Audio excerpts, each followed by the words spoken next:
Hey, what's up mga madamski, mga busingski, mga baka, mga kabaw, mga all.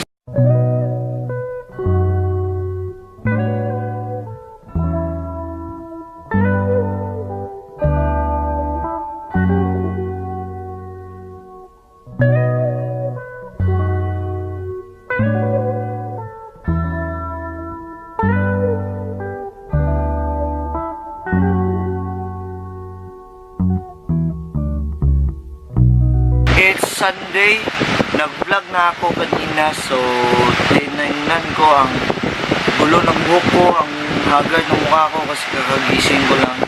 And ngayon, tapos na ako kumain, pinakita ko kanina sa vlog ko pero dinilit ko, so ito na yung simula ng bagong vlog ko. So kumain na ako, nag-toothbrush, lamos and stuff.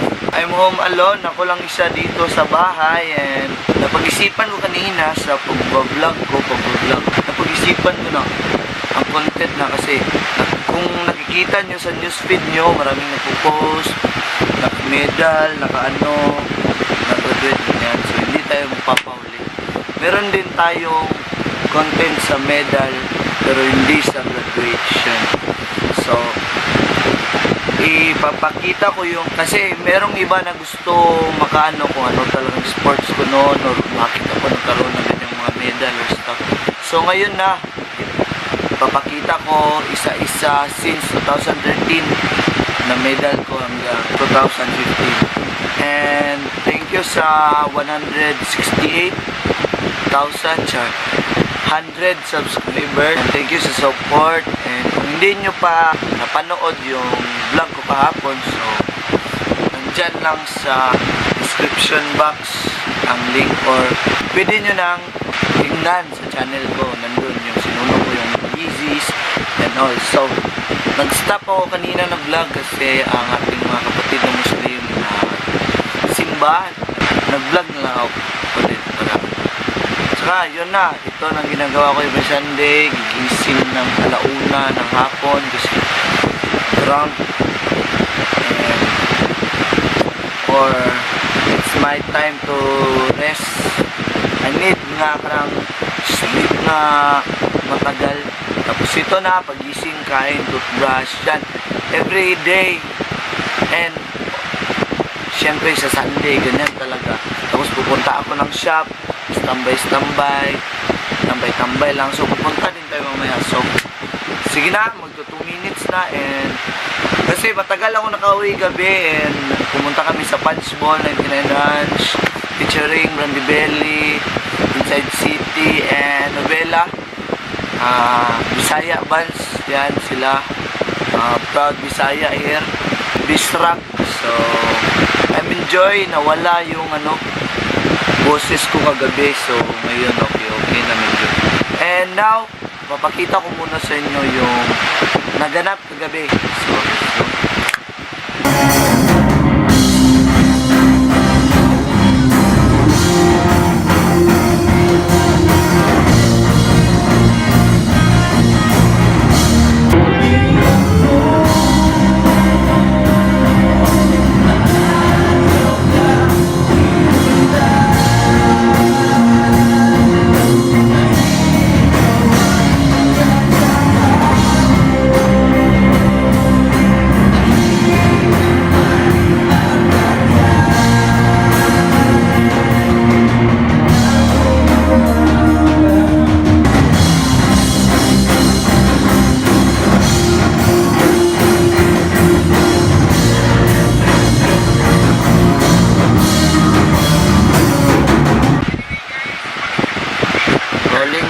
So, nanonood ako ng vlog ni Senpai Kazu na nagalit si Will Laswit sa akin, kasi NJ, ruwa, kamuting ka. So, yun, naghanap lang ako ng motivation para mag-vlog na ako ulit, para ma-excite ako. So, ngayon, ito na yung mga breaking medals ko. May medals na gold pero silver ang totoong color. So let's go!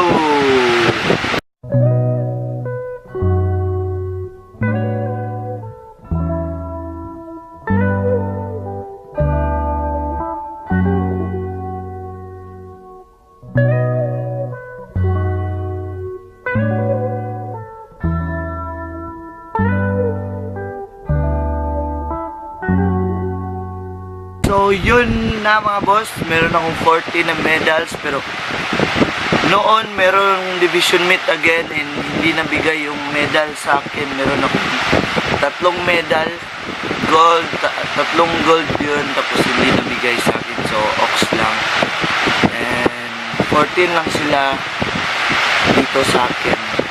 Kung meron yung 3 gold, sayang talaga. Kasi hindi daw nabigay, ganyan. So ngayon, magsimula na tayo. 2011 pa pala ako naglaro, mga boss. So ito yung first medal ko nung Milo Little Olympics 2010-11. So ito yung first medal ko, first laro ko. Magandang experience, tapos naka-bronze ako. Gymnast player ako noon, mag-gymnast palaro player. So ito yung first medal ko. Sabi ko muna.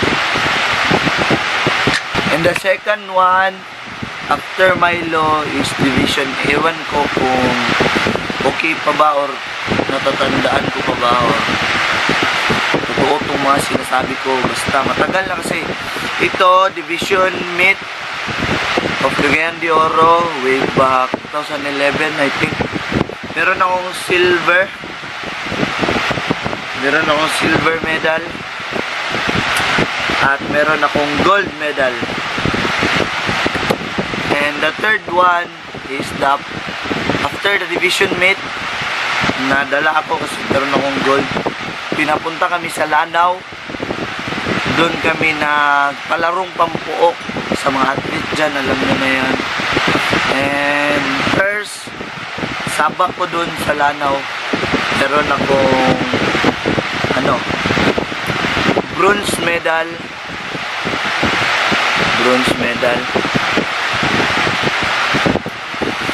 2012 na to, 2012. Tapos silver medal. So share ko lang noon yung kasi hambog. Kasi first time punta sa bus, dating sa quarter, pagbaba ko, parang chuy, nastig ko, maraming tao. At saka dun, hype na hype ako. Tumambling ako dun sa dun sa grass. Tumambling ako, boom. Nauntog yung ulo ko na ganyan. Nauntog yung ulo ko at saka nahiya na ako. At yun, pasok ako sa quarter kasi basa yung grass. Kasi bubo kasi ako, bata pa ako. At yun, hambog. Buking. So, ito, meron akong bronze medal sa Lanao. Lanao. Hindi ako nadala sa palaro nito para inimraa kasi hindi ako naka-gold. So, suot ko na to. Ang ganda sa feeling, na nung andun na sa parang sports center nila na maraming tao, tapos suotan ka ng medal, ganyan. Parang throwback ko lang to. So, 2012, palaro pagpupok. And the fourth one is yung palaro, yung division, mga boss. Yung division, meron akong 3 medal yung sinabi ko, yung puro gold. Tapos hindi nabigay. Hindi pa, meron pang Milo Little Olympics 2012. Ito 2013, mga boss. Yan. Meron akong 2. Suot ko muna to. Tapos meron akong isi-share sa inyo. Parang limutan ko na ang pangalan. So, itong silver medal na to, yung isa, yung 2 akin yun pinaghirapan mo yun. Itong isa, binigay lang to ng teammate ko na babae na parang graduating na siya. Si Ate Joanna or ewan ko. Sorry, nakalimutan mo ba? Pero natatandaan pa kita and binigay mo to sa akin as a remembrance. Kasi graduate na siya at pupunta na siya Manila or to transfer ng school. Tapos hindi na siya mag-gymnast. And yun. Joanna, I think. Joanna. And she gives me this one and skip nako ni Yapon kay nadumduman ako si Ate Joanna. Hope to see you soon. Wala na akong balita sa mga kaibigan ko, yung co-gymnast ko, and kang Coach Pau, Coach Waga, Ma'am Waga, thank you sa pagulma sa akin noon. And meron na akong mga ganito nung graduation ko, ito sinuot ko lahat. And tapos yun, pagkatapos ito yung division, iwan na natin dun kasi wala akong medal dun kasi yung 3 gold ko hindi nabigay. Tapos after ng division, palarong Pampok again, my last and second time sa palarong Pampok. And this one, I have 3 medals. I have bronze, silver, and gold. Finally, meron akong gold. Kasi pinaghirapan ko ko to kasi last ko ng laro kasi pag 2015 hindi na ako naglaro kasi overage. Tapos ito na meron akong bronze, silver, and this gold. Meron din tong this gold, meron din tong story behind. Kasi parang naiiyak na ako kasi hindi ako nadala kasi dalawa lang. Akala ko silver kasi malakas ang Miss Or. Ito lang dalawa, silver at bronze. Tapos sinabihan ako ng mga nung mga kaibigan ko, congrats, napunta ka sa palaro. Bakit? Meron kang gold sa naka-place pala ako sa na pildi. Natalo ko yun sila. Tapos meron akong gold. I'm so happy. And this is the key papuntang Maynila. Sa Laguna kami nun. Laguna. Sa Los Baños. UP Los Baños kami naglaro. And this thing means a lot for me. Kasi ito talaga, pinaghirapan ko bunga. Pumunta na ako ng Maynila. My parents is so proud dahil dito. Tapos pumunta na ako ng Maynila. Tapos doon sa kasamaang palad, hindi ako naka-place kasi magagaling. NCR, yung NCR, magaling yan. Cebu, yung Cebu. Tapos kami yung Inimraan, Northern Mindanao Athletics Association. So shout out sa mga athletes dyan, OGs before and now, yung mga bago, shout out sa inyo. Keep it up, especially sa mga gymnast dyan. Patuloy lang. And I have academics, ewan ko, sa school na medal ito, silver, grade 5 ako nito. Meron akong medal kasi na ako, honor I think, ewan ko. Sa binigyan ako nito, tapos ang liit, hindi makuhaan. Tapos pag grade 7 ko, hindi na ako nag-gymnast. Pumasok ako ng basketball. Pumunta ako ng Pilgrim. Yun na, merong laro. Meron akong 2 medal. It's bronze, silver. Yan, Pilgrim. Meron akong 2 bronze medal dahil sa basketball namin noon. At yun, I'm so blessed and I'm so happy na sa pagpasok ko doon na mga sports, meron akong gantong medal. And pumunta ako sa stage ng graduation ko noon. Suot ko itong mga medal ko and I'm so proud. Dinala ko yung pangalan ng eskwelahan namin at nung buong Mindanao. So hindi man ako pinalad sa Manila, pero it's okay. Meron din naman akong ganito. So hanggang ngayon, last kong laro 2014 sa Manila na yun. 2015 hindi na ako naglaro. So yun, maraming salamat talaga, Lord, sa mga binigay mo sa akin. And first of all, thumbnail,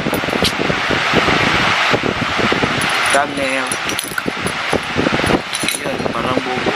So yun, and let's go. Ito na lahat, mga medals ko, and salamat. maraming salamat sa panonood ng vlog ko, and milagro nakapag-upload ako na sunod-sunod ngayon. I-upload ko to bukas or mamaya edit ko bukas. So maraming salamat, and hindi ko to kasi papalagpasin kasi maraming nagpapa-shoutout. Athlete din to, runner to, athletics player. John Marley Landoy Dormilas, my classmate before, and athletics ang sports niya, runner. Yung tumakbo-takbo parang Usain Bolt. And Carnel Fuentes, addict ito. Hindi to athlete pero classmate ko din to. And Delphine Lara the third, palaro player din siya 2012, I think 11 nung elementary pa kami. At saka nakasama ko yun sa palarong Pampuok, si Lara, classmate ko rin yan hanggang ngayon, kaibigan ko pa rin. At saka si Prince Cedric Maskunang, thank you boss sa pag-comment, magpapashoutout ka, maraming salamat sa iyo, sa suportan nyo, and road to 200 subscriber na tayo at patuloy pa rin. And yun, maraming salamat, and yun na, parang hindi ko na kayo ito na ang content ko, hindi na yung ginagawa ko sa Sundays. Maraming salamat, Madam Ski, Busing Ski, Gawins, Bradex, Boy, Loy, anong pang tawag dyan, Choy, Shoy, Par, Iro, Bagkagaw, Buboy. So let's go, maraming salamat, and see you in my next vlog, and stay tuned, next vlog. Maraming salamat, solid talaga kayo sa suporta. Maraming salamat. Thank you, peace.